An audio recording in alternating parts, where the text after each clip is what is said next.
The crystal glasses clinked against fine china as Sarah Thompson, my sister, hosted another one of her elite family dinners. I sat quietly at the far end of the table, watching my brother-in-law Marcus, the self-proclaimed business genius, hold court with his usual audience of admirers. At 42, he wore his CEO status like a crown, each word dripping with the kind of confidence that only came from never having faced real failure. And that's how I closed the Anderson merger, he concluded, basking in the appreciative murmurs from our gathered family. Biggest deal of the quarter. Some people just understand business at a different level. His eyes flickered to me, lips curling into what my sister probably thought was a charming smile. I took another sip of wine, already knowing what was coming. These monthly family dinners had become Marcus's favorite stage for his particular brand of subtle cruelty. Speaking of business, he turned fully towards me now. Claire, how's that little, what do you call it, consulting thing of yours?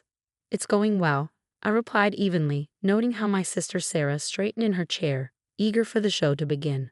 At 38, I learned that the best defense against Marcus's barbs was calm dignity. Still working from home, right? He chuckled, swirling his expensive bourbon. You know, when Sarah told me her sister was in business too, I expected something more professional. How can anyone take you seriously without even a proper office? My mother shifted uncomfortably but said nothing. Dad suddenly found his roasted vegetables fascinating. They'd long ago chosen their side in the family dynamic, and it wasn't mine. My clients seemed satisfied, I said, spearing a piece of perfectly cooked salmon. Marcus had insisted on catering from the city's most expensive restaurant, another chance to display his wealth. Clients? Marcus barked out of a laugh. Is that what we're calling the local coffee shops and boutiques now?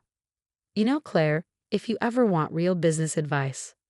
Actually, a deep voice cut through the dining room. Our client list is quite impressive.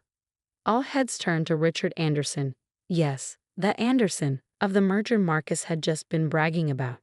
He'd been quietly observing from the other end of the table, where Marcus had seated him as the guest of honor. In fact, Anderson continued, setting down his fork, my daughter's company has been trying to get on her waiting list for months. Claire's firm is rather selective about who they take on. The silence that fell over the table was absolute. I could hear Sarah's sharp intake of breath, see Marcus's face transition from confidence to confusion. Your daughter's company, Marcus managed, his voice suddenly less certain. Megan Anderson, CEO of Horizon Tech. Richard smiled warmly in my direction. Claire's firm handled the Matthews Group acquisition last year. Brilliant strategy, by the way. When Megan told me who was behind it, I could hardly believe someone so young had orchestrated such a complex deal.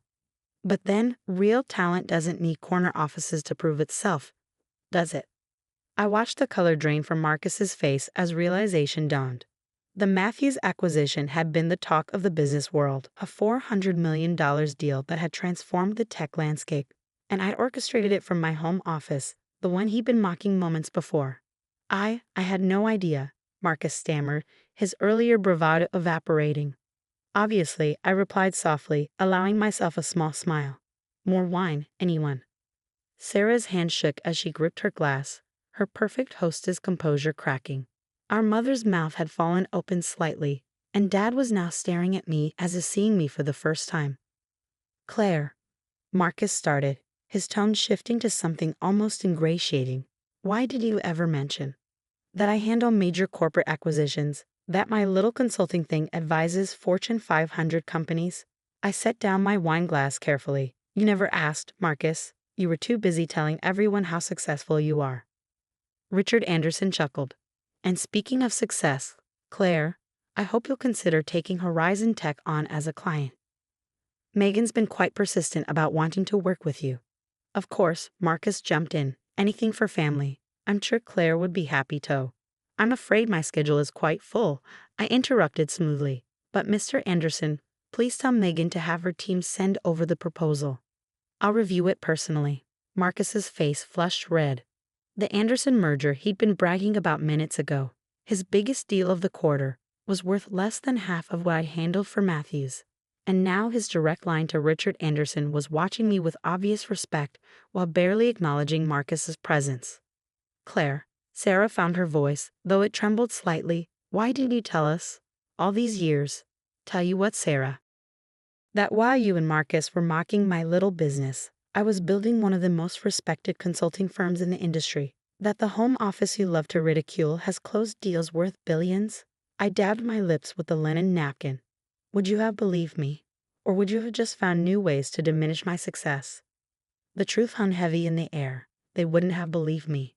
They'd been too invested in their narrative of Marcus as the family's business genius and me as the struggling younger sister who couldn't quite measure up. But your clothes. Sarah gestured weakly at my simple black dress. Your car, you live in that small house. Because I don't need to prove anything to anyone, I replied. Success speaks for itself. It doesn't need designer labels or luxury cars to be real. Richard Anderson nodded approvingly. That's precisely why your reputation in the industry is so sterling, Claire. No flash, all substance. The exact opposite of. His eyes flickered to Marcus briefly. Certain other approaches. Marcus's hand tightened around his bourbon glass. His carefully cultivated image of business brilliance was crumbling, and with it his standing in the family. But I wasn't done yet. Not even close. Mr. Anderson, I turned to Richard, ignoring Marcus's attempts to catch my eye. I'd love to hear more about Horizon Tech's expansion plans. Perhaps over dinner next week. I know a wonderful little place. The new French restaurant on Fifth. Marcus interjected desperately. I'm a member there. I cold. Actually, I smiled. I own it. One of my small side investments. Nothing like running a major corporation, of course, but it turns a nice profit. The restaurant Marcus had been trying to get a membership to for months. The one he bragged about finally getting into. He'd never known that every time he dined there, he'd been in my establishment. Sarah's wine glass slipped from her fingers, staining the pristine tablecloth red. But for once she didn't rush to clean it up. She was too busy staring at me, really seeing me for the first time in years. The thing about success, I continued, standing up from the table, is that it doesn't need an audience to be real. While you were all focused on Marcus's latest promotion or Sarah's country club membership, I was building something lasting, something real. I reached for my simple leather handbag, not designer, but handmade by an artisan I'd helped start their business. Thank you for dinner, Sarah. Mr. Anderson, I'll have my office contact you about that dinner next week. As I walked toward the door, I heard Marcus's strained voice. Claire, wait, perhaps we should discuss. Discuss what? I turned back briefly. How you spent years mocking my business? How you treated me like a failure because I didn't brag about my success? Or maybe how you're suddenly interested in my little consulting thing now that you know who my clients are. The silence was deafening. Sarah had sunk back in her chair, her perfect dinner party in ruins. Our parents were looking anywhere but at me. And Marcus looked like a man watching his carefully constructed world crumble. Send me the dinner bill, Sarah, I called over my shoulder. I know how Marcus hates to spend money on family charity cases. The door closed behind me with a satisfying click, leaving them to digest not just their expensive catered meal, but the realization that they'd spent years underestimating exactly the wrong person. And this was just the beginning, because what they didn't know, what Marcus was about to find out, was that his company's upcoming merger, the one he'd been counting on to secure his position as CEO, was about to face an unexpected complication. One that had everything to do with the sister-in-law he dismissed for so long. The morning after the dinner party, my phone exploded with notifications. Text messages from Sarah, voicemails from Marcus, even emails from my parents, all suddenly desperate to clear up any misunderstandings. I smiled, remembering Marcus's face when Richard Anderson had revealed who I really was. But I wasn't interested in their belated attempts at reconciliation. I had a merger to stop. You see, what Marcus didn't know, what he'd been too arrogant to investigate, was that his company's upcoming merger wasn't just another deal. It was a carefully orchestrated plan, one I'd been developing for months. Claire, my assistant's voice came through the intercom of my home office. Yes, the same one Marcus had mocked. Mr. Anderson is on line 1. I picked up the phone, settling into my ergonomic chair. My little home office might not have impressed Marcus, but its technology rivaled any corporate headquarters. Richard, good morning. Claire, his warm voice filled the line. I must say, dinner last night was enlightening. Your brother-in-law seems to be having quite the morning. He's been trying to reach me since dawn. I could imagine. Marcus's entire career hinged on this merger, the one he thought would cement his position as CEO, the one he'd been bragging about at every family gathering for months. Has he figured it out yet? I asked, pulling up the merger documents on my triple monitors. Not yet, Richard chuckled, though he might want to take a closer look at who's been quietly buying shares in his company over the past 6 months. Ah, yes, the investment firm that had been accumulating a significant stake in Marcus's company, the one operating through a series of shell companies, the one that through a complex web of corporations belonged to me. Claire. Sarah's name flashed on my phone again. I declined the call. Your sister seems persistent, Richard observed. They all are, now that they know.